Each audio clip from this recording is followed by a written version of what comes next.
Now, the question is, how do you learn to do that?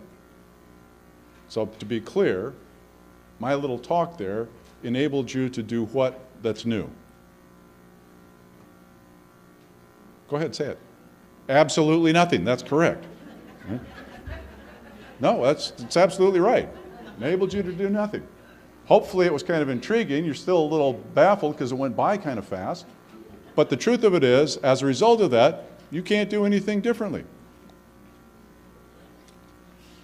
Now, what you might want to do is go, that was interesting, I want to learn some more, but let's talk about this phenomenon of learning. Because I asked you in the beginning, how many of you know everything you need to know to be successful leaders? I only got one hand. All right? And I suspect if I asked the question again, she wouldn't raise her hand again. Now I was kind of hoping you didn't say anything about it again. Right? Right? So that's all right. It's all right. The reason then, what that brings us to is, well, okay, that means we need to learn. Yes? All right, that's the only way you develop anything is we need to learn. But the dilemma is much of what we think about learning is messed up. Right? So let's talk about why most initiatives fail and then what you can do about it. Right? So the problem is we have three different interpretations about learning, two of which don't serve us very well.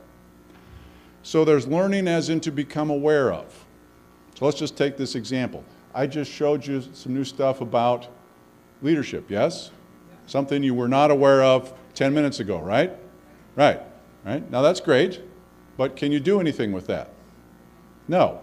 Next then there's learning to understand. This is the kind of learning that we do in school.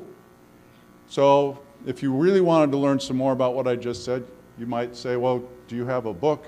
Do you have something I want to read it, and then I would understand it? Yes? Okay? And then could you do something with it? No. Then there's learning to develop new competence, a new capacity for action. That's the part that matters. Does that make sense? Okay.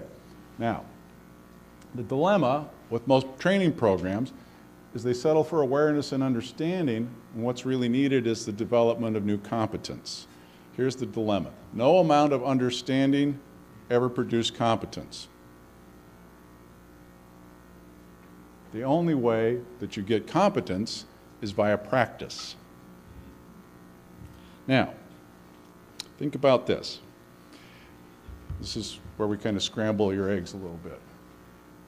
We've been taught that learning always occurs up here, and it ain't necessarily so, right? While the mind understands, and understanding can occur in an instant, it's actually your body that learns. The mind understands, but it's the body that learns. Too often, we tend to think of this as the transport vehicle for this, and don't really pay attention to the unity of that. Now, our work, because we start off with athletes and people who are engaged in that way, we understand, right, this phenomenon of producing mind and body, right? The mind understands, but it's the body that learns, and the body only learns through practice. So let's take an example. How many of you know how to drive? I realize that's a matter of opinion in some cases, right? But think about it. Early in life, you became aware of the phenomenon of driving, yes, so there's the top picture, right? And then at 16, 17, however old it was, you started the process of learning how, right? So in reading the driver's manual, you became aware of and understood the rules of the road, correct? Okay? But no matter how much you read the book, did that enable you to drive? No, right? You understood all the laws and theories, but that didn't get you a license. Now watch. The state then didn't say to you, I want you to visualize yourself driving, right? And say these driver's affirmations. We'll give you a license. No. They didn't say, go see this movie about Formula One racing, and then we'll give you the driver's license. Did they do that? No. Okay. Did they say, read the 1 Minute Driver or Chicken Soup for the Driver's Soul or Who Moved My Driver's License? No. No. Here's an e-learning course. Try that. You can do it online. No. Did they say, do any or all those and then we'll give you a driver's license? No. What did they say? Exactly. All right? Worst job in the world, driving instructor. Oh my God. Can you imagine? This is where all the Valium in the country goes. Think about it, being in a carload of teenagers that you're teaching to drive. No, thank you. All right, so the point of this is you had to practice before you could get the license. And now, think about what happens. You can get in the car, fire that baby up, put it in gear, and next thing you know, it's like magic. You're at work, and you got no idea how you got there. Right? You can drive down in any major city in this country at rush hour, and there's people putting along at 5 miles an hour. There's guys reading the newspaper. Right? Women are putting on their makeup. Right? Everybody's eating breakfast, or the thing now that we're not supposed to be doing at all, which is texting. Right? All right? Why? Because you have what we call embodied the competence of driving.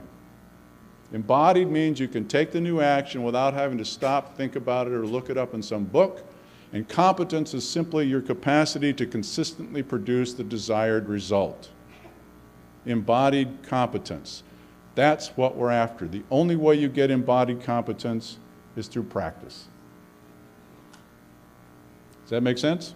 All right. Now what I'm going to suggest to you is that the same is true for learning leadership, management, anything else.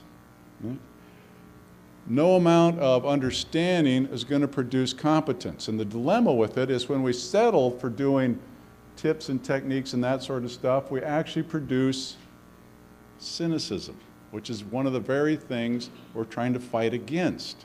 And so too often companies go, well, we're just not going to spend any money on training. Well, in part because what they've been doing doesn't work, and the problem is it's because they haven't done it enough, right? And because they haven't done it enough, they don't get the results. Because they don't get the results, we don't want to spend any more money. We start this dangerous down cycle. So instead of having the capacity to develop our B players into A players, we dumb things down and drive the A players out of the organization.